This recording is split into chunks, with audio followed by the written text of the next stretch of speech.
الله بها يا الله بها يا الله بحسن الخاتمة يا الله بها يا الله بها يا الله. Sabda Rasulullah sallallahu alaihi wasallam, innallaha ta'ala la yanzuru ila ajsamikum wa amwalikum wa innama yanzuru ila qulubikum wa a'malikum. Sesungguhnya Allah tidak memandang kepada jisim kamu, kepada tubuh kamu. Kita puasa kan dipandang Tuhan, kita berzakat, kita sembahyang, itu perbuatan jisim. Walaupun kita sembahyang sampai bengkak kaki, walaupun kita puasa kurus sampai macam tali, Allah kadang memandang itu. Wa amwalikum, dan Allah tidak memandang harta kamu. Berapa banyak duit yang disumbangkan untuk kebaikan, Allah tidak memandang duit itu. Berapa juta duit yang diwakafkan, Allah tidak memandang itu. Wa innama yanzuru ila qulubikum, hanya saja Allah memandang kepada hati kamu. Nah, jadi hati ini yang merupakan awal pandangan Allah. Hanyar wa a'malikum, dan amal perbuatan kamu. Nah, jadi jelas di situ bahwa niat itu perbuatan hati menjadi lebih mulia, menjadi lebih baik daripada amal perbuatan anggota zahir kita.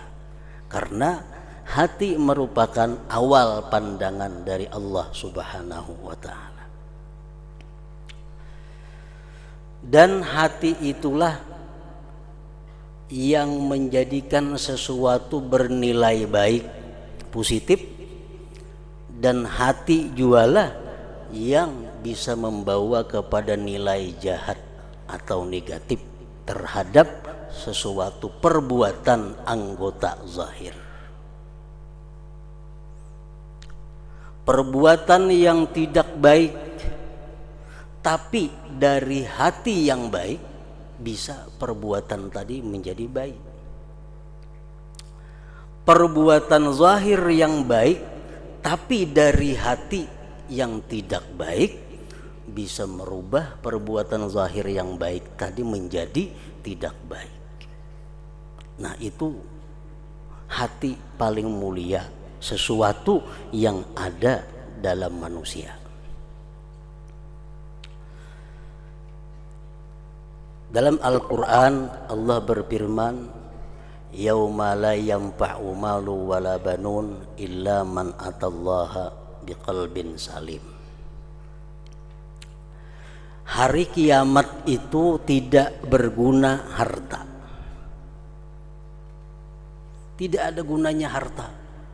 Baik harta yang kita sumbangkan, harta yang kita wakafkan, apalagi harta yang ditinggalkan untuk waris, tidak ada gunanya. Wala banun, dan hari kiamat itu tidak ada gunanya anak buah. Nang apa nang berguna hari kiamat itu? Illa man atallah biqalbin salim, kecuali orang yang datang menghadap Allah dengan hati yang selamat. Nah, hati Allah kada menghiraukan orang yang datang pada hari kiamat dengan kurus badan karena puasa. Allah kadang menghiraukan hari kiamat orang yang datang kepada Allah bungkuk karena katuhukan sembahyang. Tapi Allah hanya menilai, hanya menghadapi, menerima orang yang datang hari kiamat itu dengan qalbin salim, hati yang selamat dari sifat-sifat yang tercela. Nah, itu salah satu tentang kehebatan dan kemuliaan hati. Hadis Rasulullah sallallahu alaihi wasallam lagi mengatakan, begitu selesai orang surga dimasukkan ke dalam surga, selesai orang ahli neraka dimasukkan ke dalam neraka, habis sudah. Allah berfirman kepada malaikat, ujar Tuhan, akhriju man kana fi qalbihi mithqalu habbatin min khardalin min iman. Wahai malaikat, keluarkan dari neraka itu, angkat dari neraka itu orang-orang yang ada di hatinya seberat biji sesawi daripada iman. Allah kadang mengatakan kepada malaikat, keluarkan dari neraka orang yang pernah sembahyang, yang pernah puasa, yang pernah bayar zakat, yang pernah naik haji kadang. Tapi Allah mengatakan kepada malaikat, keluarkanlah dari neraka orang yang di hatinya ada seberat biji sesawi daripada iman. Nah, hati yang beriman. Jadi hati ini yang berfungsi dunia dan akhirat.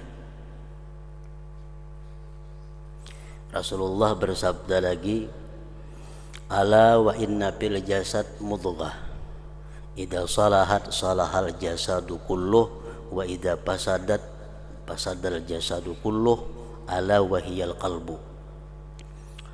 Ujar Nabi, di dalam tubuh manusia itu ada segumpal daging yang apabila baik segumpal daging itu, maka baiklah seluruh tubuh manusia. Dan apabila rusak segumpal daging itu, maka rusaklah seluruh tubuh manusia. Ketahuilah ulihmu, segumpal daging itu ialah al-qalbu, hati. Nah, jadi niat ini perbuatan baik dari si hati. Si hati yang berbuat niat ini. Lalu berhubung hati ini paling mulia, sehingga amal hati pun menjadi sangat mulia dibanding dengan amal tangan, amal mata, amal telinga, amal batis, amal tangan dan sebagainya.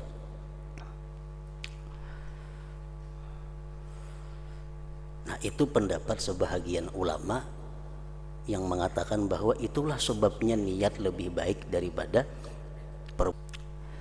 Allah mengkhitab di dalam Al-Quran, ya ayyuhalladzina amanu idza qumtum ilas shalah, hai orang-orang yang beriman, apabila kamu hendak sembahyang. Nah, Allah menyuruh sembahyang itu bagi orang-orang yang beriman, dan iman itu andaknya di dalam hati. Mesti didahulukan perbuatan hati daripada perbuatan zahir. Ya ayyuhalladzina amanu kutiba alaikumusiyam, hai orang-orang yang beriman, dipardukan kamu puasa. Iman letaknya di hati, puasa tubuh zahir. Iman dahulu dikhitab oleh Allah. Ya ayyuhalladzina amanu anfiqu mimma razaqnakum, hai orang-orang yang beriman, sumbangkanlah sebagian rezeki yang kami berikan kepada kamu.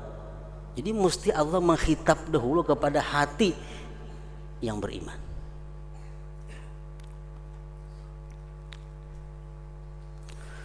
Nah, jadi hati yang baik bisa merubah amal zahir yang tidak baik menjadi baik. Hati yang tidak baik bisa merubah amal zahir yang baik menjadi tidak baik. Contohnya menyebutkan kejelikan orang, menyebutkan kejelikan orang, gibah ngarannya. Umpamanya orangnya pincang. Inilah makna daripada hadis Nabi tadi.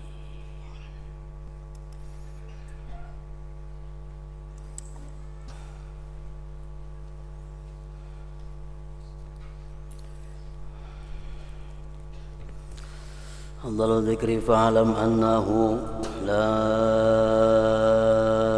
ilaha illallah محمد رسول الله لا إله إلا الله محمد رسول الله لا إله إلا الله محمد رسول الله الفاتحة إلى حضرة النبي الرحمن الرحيم